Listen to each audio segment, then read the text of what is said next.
तो आज का जो हमारा शेयर रहने वाला है वो रहने वाला है PG Electroplast limited. PG Electroplast में फाइनली हमें 600 का लेवल क्रॉस करते हुए देखने को मिल रहा है फाइनली। बिकॉज अगर शेयर को देखोगे तो यहाँ पे इस लेवल्स पे शेयर फिसला अप्रॉक्स 800 के लेवल्स पे था, वहाँ से शेयर एक बड़ा हमें नीचे आते हुए देखने को मिला और इस लेवल्स पे काफ़ी टाइम से ट्रेड कर रहा है, काफ़ी टाइम से लाइक 500 और 600 के बीच में ही काफ़ी टाइम से ट्रेड करते हुए देखने को मिला। बट फाइनली हमें 600 को क्रॉस करते हुए 602 पे एक अच्छा क्लोजिंग भी दिया। नाउ क्या ये सस्टेन कर पाया, फंडामेंटल्स कैसे हैं, everything will check out and at the same time हम ये भी चेकआउट करेंगे कि अब इस लेवल्स पे क्या करना चाहिए, क्या हमें इस पर बाइंग अपॉर्चुनिटी है। ठीक है, चेकआउट करते हैं। तो देखो अगर कुछ फंडामेंटल्स के लिए जाए, देखो देखो कोई भी ऐसा खास न्यूज़ कंपनी की तरफ से नहीं है अभी के लिए। ठीक है, कुछ भी ऐसा अलग से न्यूज़ आता है तो surely I will update here. तो प्लीज़ चैनल को सब्सक्राइब कर लो ताकि ऐसे रेगुलर अपडेट्स आपको रेगुलर टाइम पे मिलते रहे। ओके, तो यहाँ पे कंपनी देखो फ्लैगशिप कंपनी है और PG group. While the PG group have started in January journey in 1977 और ये पीजी इलेक्ट्रोपास उसकी एक सब्सिडरी कंपनी है, flagship company. And Electroplast was formally set up to 2003 and is a leading diversified Indian electronic manufacturing service provider. Okay, तो EMS sector से company electronic manufacturing service provider से belong करती है company. Okay, now अभी जो budget आ रहा है, अगर EMS सेक्टर पे हमें ध्यान देते हुए देखने को मिला बजट्स में, तो हमें इस शेयर में बहुत ही बढ़िया हमें जंप्स देखने को मिल सकते हैं।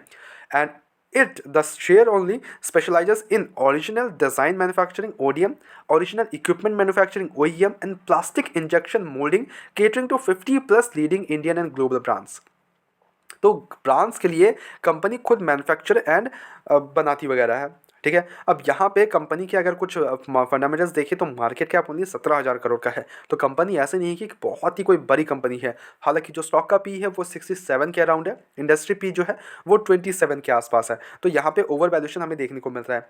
बट जो ROC है वो ठीक ठाक है, ऐसा नहीं कि कंपनी के बहुत ही बुरे ROC है, इट्स नॉट। ओके, बट जो डेप्ट है कंपनी के ऊपर वो 590 करोड़ का है, विच मैक्स डेप्ट टू इक्विटी टू 0.20। अब यहाँ पे बैलेंस शीट जाके देखोगे तो कंपनी के पास 2874 करोड़ के रिजर्व्स है। Eight the same time borings जो है कंपनी का वो 590 करोड़ का है। और यहाँ पे अगर देखें तो कंपनी का जो ऑपरेटिंग मार्जिन है वो 8.90 का है और जो प्रॉफिट ग्रोथ है वो 32.7% का है। जो पीजी रेशियो है वो 0.68 का है। तो यहाँ पे फंडामेंटल्स अगर देखें तो इट्स नॉट लाइक कि बहुत कुछ एक्स्ट्रा ऑर्डिनरी है, बिकॉज पीज वगैरह हाई है और डेप्ट भी ऐसा नहीं है कि बहुत ही कम है। इट्स डेप्ट like 0.20 but still it is less. 0.5 से कम हम लेस ही बोलते हैं। ओके, तो कंपनी में डेप्ट का कोई इशू नहीं है, बट स्टॉक का पी जो है वो बहुत ज़्यादा ओवर वैल्यूड है। वाई बहुत ज़्यादा ओवर वैल्यूड क्यों हो गया है? बिकॉज देखो पहले ही प्रीमियम मिलते मिलते रहे in like this EMS sector को। ओके, आप केन्स को देख लो, एम्बर को देख लो, पीजे को, पहले ही इनको मिल गया था।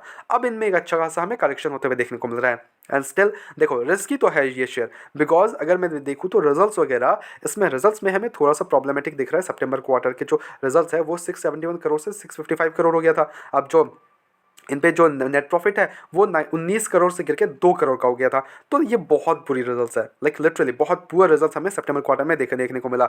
Now what I am hoping here is कि ये जो दिसंबर क्वार्टर है, what I am hoping here is कि इसमें हम एक अच्छा रिजल्ट अगर प्रेजेंट करते हैं देन आपको सोचना चाहिए इस पर। अदरवाइज अभी के लिए तो देखो थोड़ा सा अवॉइड करना ज़्यादा प्रेफरेबल है। 600 का लेवल नो डाउट क्रॉस किया है, बट अगर आपका एक लॉन्ग टर्म विजन है तो देखो रिजल्ट्स वगैरह कैसे आ सकते हैं नेक्स्ट क्वार्टर के।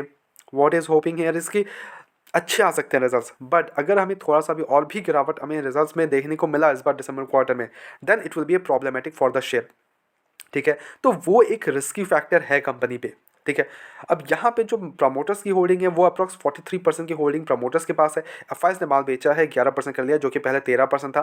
डीआईएस की होल्डिंग है 18.83, they are holding a good amount of share. FIs and DIs अच्छे होल्डिंग्स हैं इनके पास। पब्लिक के पास 26% का स्टेक है और अदर्स के पास 0। तो यहाँ पे एफआईएस और डीआईएस का एंड प्रमोटर्स का एक अच्छा स्टेक देखने को मिलता है, यानी कन्विक्शन तो है कंपनी पे।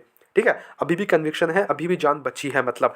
बट यहाँ पे जो मेन रिस्की फैक्टर है वो है रिजल्ट्स। तो अगर आप इन्वेस्ट करने का सोच रहे हो इस कंपनी में तो ये एक रिस्की फैक्टर, देखो मेरा हर एक वीडियो में मैं रिस्की फैक्टर क्या अच्छे हैं क्या बुरे हैं मैं एवरीथिंग बताता हूँ।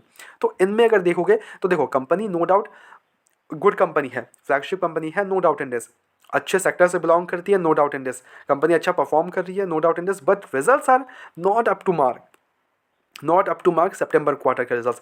एंड अगर इस क्वार्टर भी हमें दिसंबर क्वार्टर भी और भी अगर हमें थोड़ा सा खराब रिजल्ट्स आते हैं then it will be little bit problematic for the share. Okay, तो वो उससे बचने के लिए थोड़ा सा आप क्या कर सकते हो कि आपको अगर रिस्क लेना है तो आप क्या कर सकते हो कि 25% आपको फ्रेश एंट्री के लिए बता रहा हूँ मैं, ठीक है। तो आप 25% इस लेवल्स पे डिप्लॉय कर सकते हो, 600 का लेवल जो है इस लेवल्स पे डिप्लॉय कर सकते हो। उसके बाद you can wait for the next result. जैसे ही रिजल्ट्स आते हैं एंड अगर अच्छे रिजल्ट्स हमें देखने को मिलते हैं या फिर अपडेट मिलता है या फिर अच्छे रिजल्ट्स अपडेट हो जाते हैं, देन अगर रिजल्ट्स अच्छे आते हैं then you can go ahead and buy another 25%, because share already टूटा फूटा पड़ा हुआ है।